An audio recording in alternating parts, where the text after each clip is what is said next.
is working on Killer Clowns from Outer Space. And just remember, in space, you cannot eat ice cream. If you do recall the original poster, that was something that came up. Charlie, Ed, and Steve all say hello. I was just talking with Charlie about a few minutes ago, and tonight we are actually going to be able to talk to Charlie on the phone. He basically sends his regards, and he says that for some reason or another, thank goodness, Killer Clowns after 30 years has never been as big as it is now. So, yeah. So, go ahead. All right, so first I should ask you, so as you've heard, Kim has had a very distinguished career, so why don't you tell us how you got involved in working on Killer Clowns from Outer Space? Oh, absolutely. I knew Gene Rizzardi, who owned a company called, and still does, a company called Model Works. Gene needed some kind of crazy monster like myself to come in and do electronics and to build some very special props. So Gene was responsible for building the cocoon gun, the little pistol, and yes. I was firmly responsible for building the popcorn gun. All right. So now, of course, everyone, you kind of know, if you've ever tried to throw a piece of popcorn, it travels about 2 feet and then hits the floor. Well, Steve wanted it to fly from here to the rear wall. So it was my job to figure out how to do that physics. So I literally built the world's first air cannon to fire popcorn. And sure enough, there was a little story about that. That actual prop damn near killed me. And I'm not kidding. I pressurized the chamber for testing, and one of the seals gave way, and one half of it struck me in the chest, and the other part flew up and over the rafters and was caught by one of our other coworkers, Gordon Forker. Literally landed in his hand like a football. And to this day, everyone goes, "That movie damn near killed you." And I go, "Yes, it almost did." So, wow. So you were responsible primarily for building like props like the popcorn bazooka. What is your favorite scene in this movie, aside from the one that almost killed you there, in terms of one that you and your fellow coworkers worked on? The one when John is actually being used as a puppet, and of course the clown's like, he starts talking, and then and John, of course, John Warner falls off to the side, and then he goes like this. That was a brilliant move by Steve. There's so many like little pieces in the movie that at the time we were just thinking of like, this would look great, and surprisingly enough, as campy as it is, it came off wonderfully. Like the cotton candy cocoons. We thought that wasn't going to work at all, and it wound up being one of our favorite pieces. So. For those of you who are going to see this movie, pay close attention to the scene he was just talking about, because John actually doesn't blink that whole scene when he's the hand puppet. We were watching this, and I was like, he's not blinking. That's really a little clever touch. In terms of, working with the Chiodo brothers on this movie, do you have any recollections in dealing with them directly you might want to talk to before we get Charles on the phone? Absolutely. Both Charlie, Ed, and Steve they're amazing people. Unbelievably creative. They were responsible for all the illustrations, and actually I think it was Steve who was actually listed as the production designer for Killer Clowns. It was one of the first pictures in my career, because it was 1985, so I was like 25 years old, and it was a very small crew considering it was a $2 million picture, and we got a chance to see them pretty much every day. And rather than them as the producers being like you would figure a Hollywood producer, they were more like us. Roll up your sleeve, get your hands dirty, you filled with paint. You didn't care. We were all doing something that we truly loved, and I really wish that I could share that feeling with you, because that was a magical time in Hollywood where there was no status. There was absolutely, no elitism whatsoever. The guy who swept the floor was just as important, if not more important sometimes, as the guy who directed the picture. And we all came together as a family to be able to create art, because there were no limits about what we could do back then. I think that's a really cool anecdote. Does anybody have a question for Kim directly before we call Charles? All right, shoot, come on up here. Or talk loud. Right, talk loud.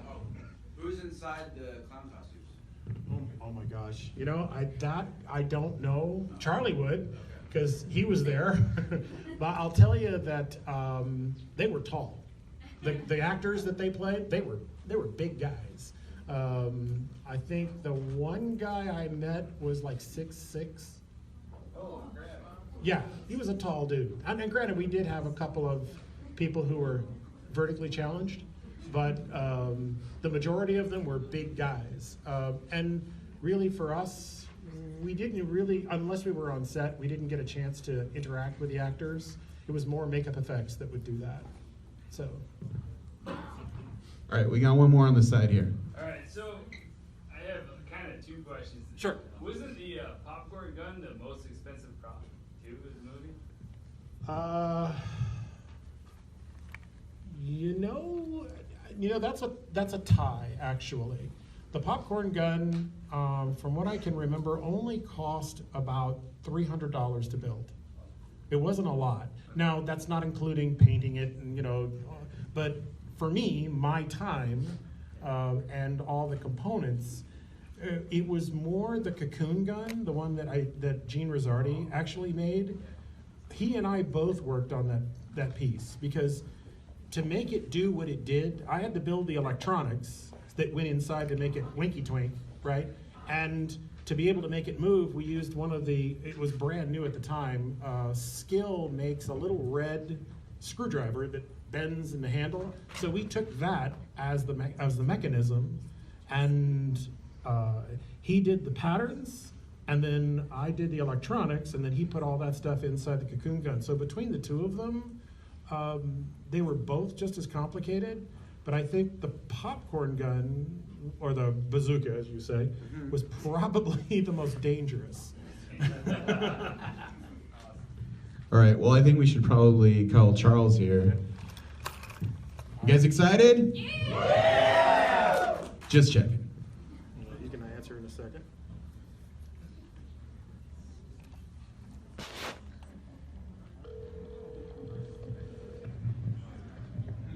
He'll answer, I'm sure. Come on, Charlie, answer the phone. Hello, who is it? Hey, Charlie, it's Kim. Say hello, everybody. It's Charlie Chiodo. Hey, well, wait a minute, Kim, are you alone or what? You know me, Charlie. I'm never alone. He's alone with about 135 people. Hi, everybody. So, do any of you guys have a question for Charlie? I mean, this is the guy. This is the producer, creator, the founder of Killer Clowns. So, let's take a look right there. Girl. Hi. My name's Nicole. I was 4 years old when I first saw the movie, and a question that I've always had was, what is the purpose of the cotton candy? What purpose does it serve? Can you hear that, Charlie? You have to repeat the questions.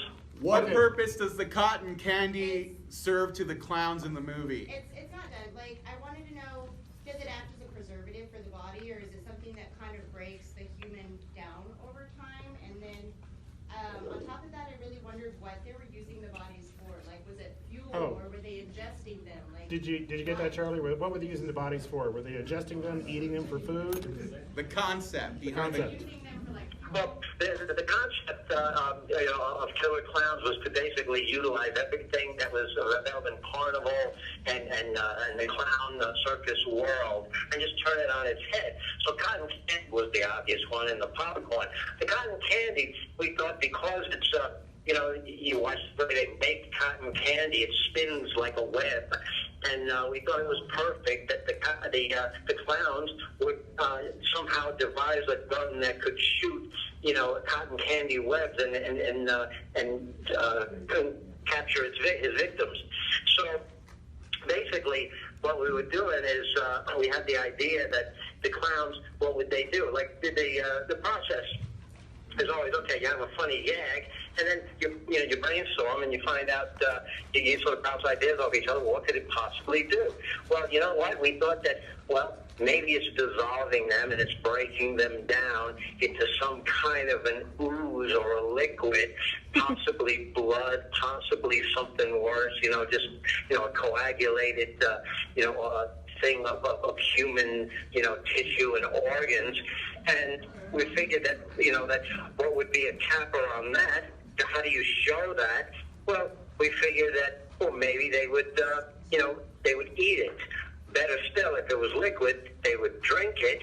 And what better way? Of course, you say, okay, they'll use a straw. But then the next step would be, well, what's better than a straw? Well, the clown used, a crazy straw. And that's the thought process. The brothers, Stephen and Edward, we bounce these ideas. We build on, what we do, what we'd like to see. And we come up at the end with something that was unique and a lot of fun and creepy, that the clowns were sucking the remains of human victims through a crazy straw. I'm sure it was delicious. All right, since you asked that question, I think you earned the cocoon. Yeah. So we have another question. The gentleman over here. Yeah, I heard that Disney bought Fox, but Fox was gonna do a sequel to this movie. Is there any possible way, with the same kind of budget, you guys could maybe make a sequel, maybe like $4.5 million, and make it awesome like you did? Did you get that, Charlie? Killer Clown sequel. No, I don't see. It's the sequel question. We've been the brothers and I have been working on a sequel for 30 years, and basically, instead of going Killer Clowns Part 2, so much time has passed. We're just skipping into Killer Clowns Part 3, and. We were thinking that, should it be a sequel or a reboot? So we came up with something, we'll make it a reboot. Where we would introduce, the characters we know and love. We were going to start with Grant Kramer and introduce him, and then he would introduce a new ensemble cast of characters that could carry on the tradition, very much in the way that the Star Wars movies are being done right now. Yeah. You have Luke Skywalker bringing in, you have Han Solo, and Princess Leia bringing in, the new guys who are going to pick up the franchise, the thing and run with it. Yeah. Awesome. So basically, we had it all figured out. We thought that a TV series would be better instead of having a one-shot weekend, and no one's going to want to put the money into advertising and prints, on something that is 30 years old. But we're getting renewed interest now after 30 years. Killer Clowns is more popular than ever, and there is a possibility. There's something I don't want to keep saying because we've been teasing, the fans with this for 3 decades now, and we're tired. We're all in. It's just that we can't get someone who takes it serious enough to put even a reasonable budget together. We were asked to do it for what we did it for 30 years ago. And, I told them, I said, we could do, for $2 million in 2019 with Academy Award winning special effects artists that are dying to work on it. We got Kim Bailey that would work on it, Gene Rizzardi, we got, Gene Warren, from Terminator, ready to work on the thing. But, they said $2 million. So I said, I'll tell you what, for $2 million, we can give you Killer Clown from Outer Space. I said, remember that movie, E.T., that crappy little science fiction movie? When the clowns leave, they leave one of their clowns behind. And the clown goes around with a fungal bat and hits people on the head. I said, we could give you that for $2 million in 2019. But they didn't think it was funny. All right, here you go. You get a prize. Go We're going to ahead. ask one more question, Charlie. We have One more for Charlie. the lady right there. I was speaking to you earlier. Yes. Go ahead. How did you come up with all this? Okay, the magic question, Charlie. How did you come up with all of this? How to come up with what? How did you come up with Killer Clowns? What was the inspiration? How did you do it? I mean, You know, there's a lot of a lot of ways, things that you can pull them out of the air. You can do. It was just a discussion that I was having with my brother Steven. We were just talking about we came out to do stop motion in movies, which was very expensive and time consuming. So an opportunity was offered, to do a low budget monster movie, and we knew we couldn't do Ray Harryhausen stop motion for a low budget. So we said, let's come up with something. So Steven said, what's the scariest thing you can think of? And Steven came up with, he said, driving down a dark road. That and all of a sudden, a car pulls up next to you, and when you look out the driver's side window, a nasty, scary clown is leering at you. And he said that would be the most, and we agreed that would be a very scary thing. And ideas bounce off. All of a sudden, it occurred to me. I said, what if the clown wasn't in a car? What if he was floating? And then the next thought, I said, he would have to be from outer space.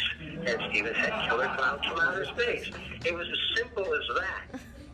It was bouncing an idea, throwing a concept out there and running with it, just going with it. And that's where Killer Clowns came from. A clown, driving up next to you, not in a car. He has to be from outer space. That's awesome. That's awesome. Charlie, thank you so very much, partner. And I'll give you a call later on, okay?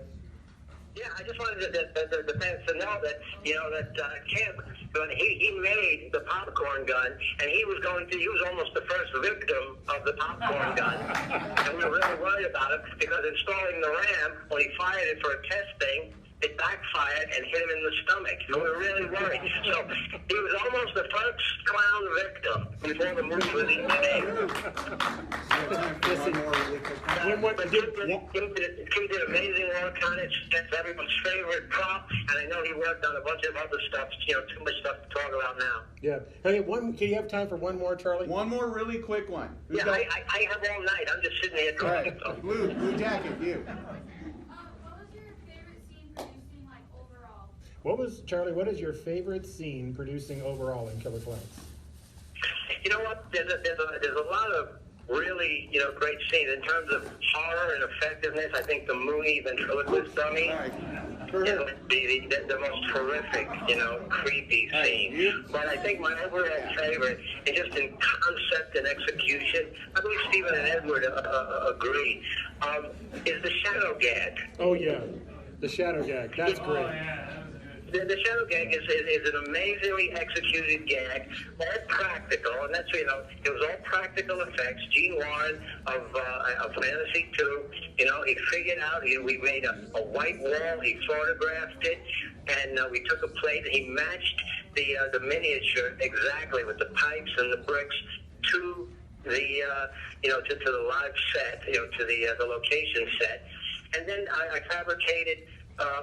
Some foam puppets and wire, very just flat two-dimensional, things, and Justin Cohn stop motion animated them, and I guess this white wall creating a black silhouette, and then they used an optical printer. Maybe I don't know how many of the fans out there know what an optical printer, but they took two pieces of film and put it together, and built it and played with the densities of the transparency of the image, and made the shadow blend so you could see the wall slightly through it.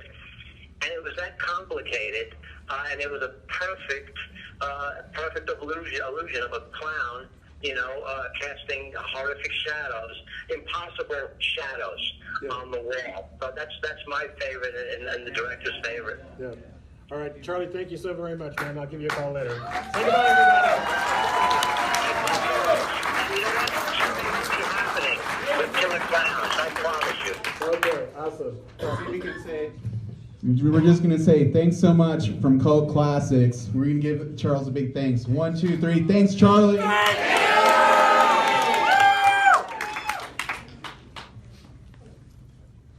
the clowns be with you, he said.